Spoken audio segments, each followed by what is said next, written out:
जिन्होंने इस देश को पूरे विश्व में फेमस करने का मतलब काम किया, उनको यहाँ से हटा के इधर कोनियम रख दिए हैं। आके देखो ये कोनियम है ऊपर, ये छोटे से गायब हुए गए धीरे धीरे, यहाँ तक कि अभी पासपोर्ट से गायब कर दिया गया था।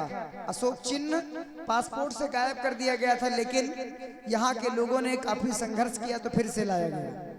तो इसीलिए मेरा यही कहना है आप लोगों से कि यहाँ के महान राजाओं को गायब करने की कोशिश की जा रही है, उनके चरित्र के हनन की कोशिश की जा रही है। इसीलिए तो कहते हैं पुस्तकें लाइए अपने पास में रख लीजिए। अगर पढ़ नहीं सकते हैं तो कि जिसे आपको पता होगा उनका ज्ञान लेते रहिए। तो जिससे ये पता होगा, अगर ये इतिहास बदल भी देंगे तब भी आपको ये पता रहेगा कि इतिहास था क्या, वरना भैया। तो आइए गौर करते हैं।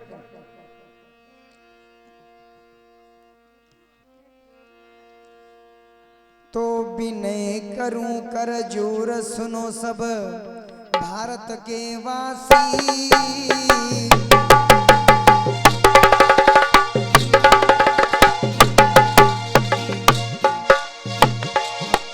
अरे सुनो ये यहाँ पर कथा तरज एक नई बारे मासी।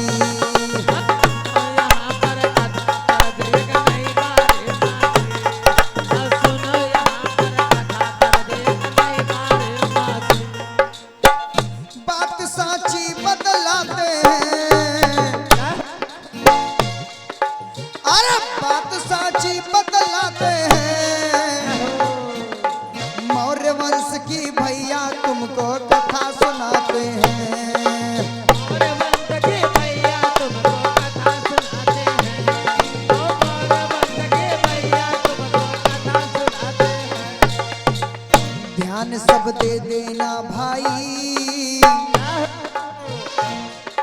अरे ध्यान सब दे देना भाई।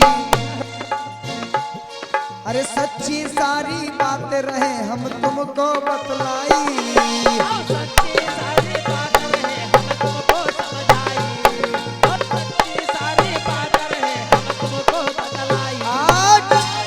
गौर करना भैया, यहाँ पर मौर्य वंश का आख्यान आप लोगों के बीच दर्शाने जा रहा हूँ। यहाँ पर इतिहास में एक वंश जिसका नाम था मौर्य वंश, उसके जो प्रथम राजा रहे जिनका नाम था चंद्रगुप्त मौर्य, जो कि 322 ईसा पूर्व से 298 ईसा पूर्व तक उनका राज चला। उसके बाद में राजा बिंदुसार, जिनको बिंबसार भी कहा जाता था, 298 ईसा पूर्व से 273 ईसा पूर्व तक उन्होंने भी राज किया। यहाँ पर राज किया, कहा जाता है इनके 14 रानियां थी। 14 रानियां थी और 14 रानियां थी। एक पटरानी थी जिनका नाम था सुभद्रांगी, और ये जो थे सम्राट अशोक सुभद्रांगी के ही लड़के थे। लगभग में लिखित में लिखा जाता है, जो कि शांति स्वरूप बौद्ध जी ने अपनी पुस्तक में लिखा हुआ है कि इनके 99 भाई थे और ये के मतलब 100 भाई, मतलब ये 14 माताओं के करीब 100 भाई थे। तो गौर करिएगा, मतलब 14 माता, उनसे इनके सभी मिलाकर के 100 भाई थे। तो गौर करिएगा दोस्तों, ये यहाँ पर बताया गया और धीरे धीरे समय बीता। सबसे बड़े जो थे उनका नाम सुसीम था। तो राजा जो थे वो सुसीम को राजा बनाने की कोशिश में थे कि सुसीम राजा बने, क्योंकि वो सबसे बड़े थे। रीजन क्या है? क्योंकि पहले राजा यहाँ पर वही बनता था जो बड़ा बेटा होता था, छोटे को अधिकार नहीं था, समझिएगा। तो यही सोच रहे थे कि सुसीम को राजा बनाया जाए, लेकिन जनता जो है, जनता और इनकी सभा में रहने वाले लोग इस बात के खिलाफ थे, इस बात के खिलाफ थे। इसीलिए इन लोगों में मतभेद भी होता रहता था। धीरे धीरे समय बीता। इत्तेफाक से इनका जो राज्य था, मैं आपको बता दूं, उसको बोला जाता था मगध राज्य।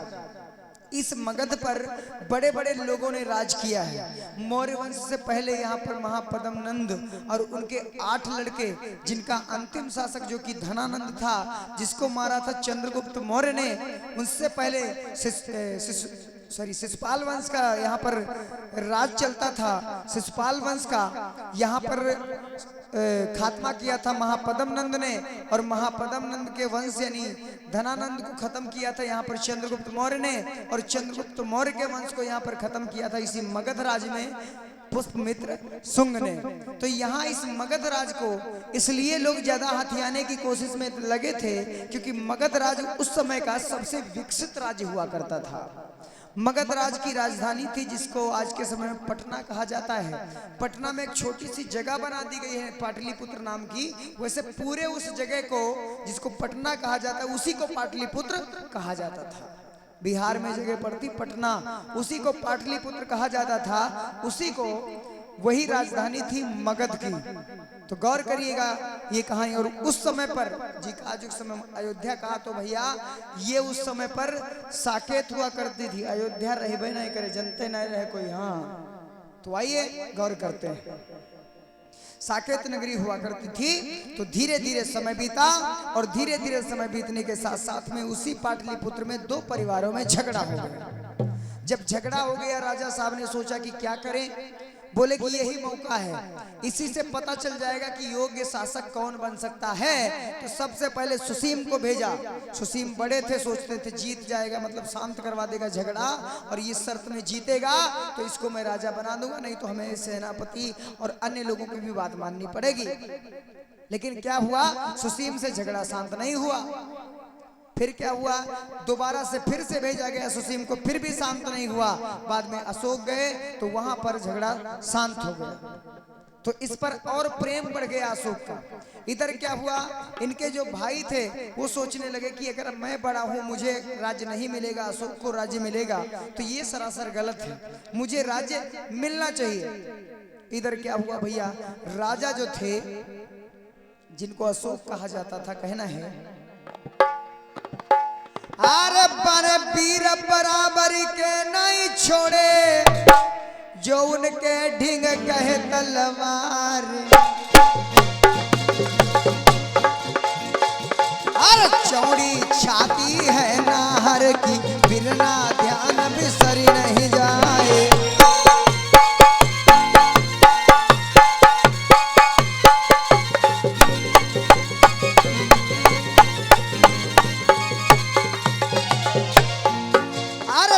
भैयन ने मिलके सोचा हम तो अशोक को नहीं मरवाई। अरे वो मर जाई है राज हम पई है, चाहे यहाँ कुछ हो जाए।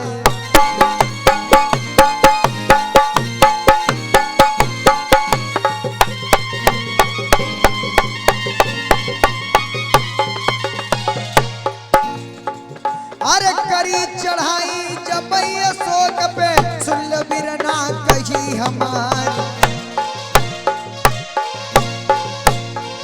अरे बड़ो लड़ैया बिंदुसार को छैया, सुन लो बिरना आज हमारे। ताली बजाते रहिए।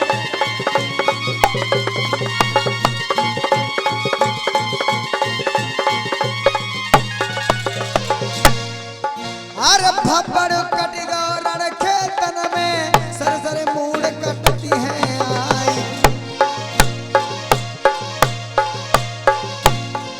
अरे काटी काटी ओ मारी गिरावे, बिरना ध्यान बिसरी नहीं जाए।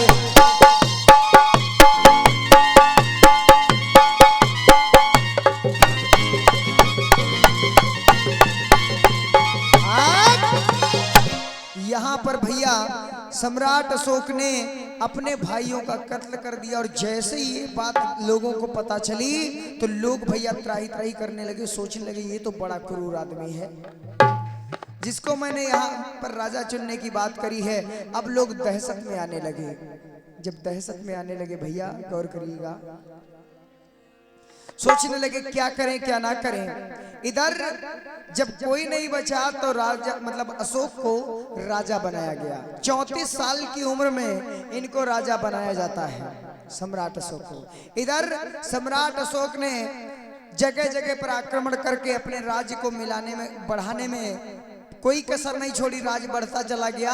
और यहाँ पर अखंड भारत उस समय पर हुआ करता था, जहाँ पर यहाँ से अफगानिस्तान, म्यांमार और इधर चारों तरफ जो आज के समय में इतना छोटा सा देश दिखता है वो नहीं हुआ करता था। म्यांमार, बर्मा, इधर अफगानिस्तान तक इधर फैला हुआ था। सोचने की बातें हैं, विचार करने की बातें हैं, लेकिन हम ये चीज कहाँ समझते हैं भैया। बहुत बड़ा राज्य हो गया सम्राट अशोक का, लेकिन इनका एक जो साइड था, क्योंकि ये सभी तो जीत चुके थे, लेकिन जो कहते हैं ना कलिंग पर इनकी विजय नहीं हो पाई थी। तो इधर सम्राट अशोक बैठे हुए हैं और उनके सेनापति और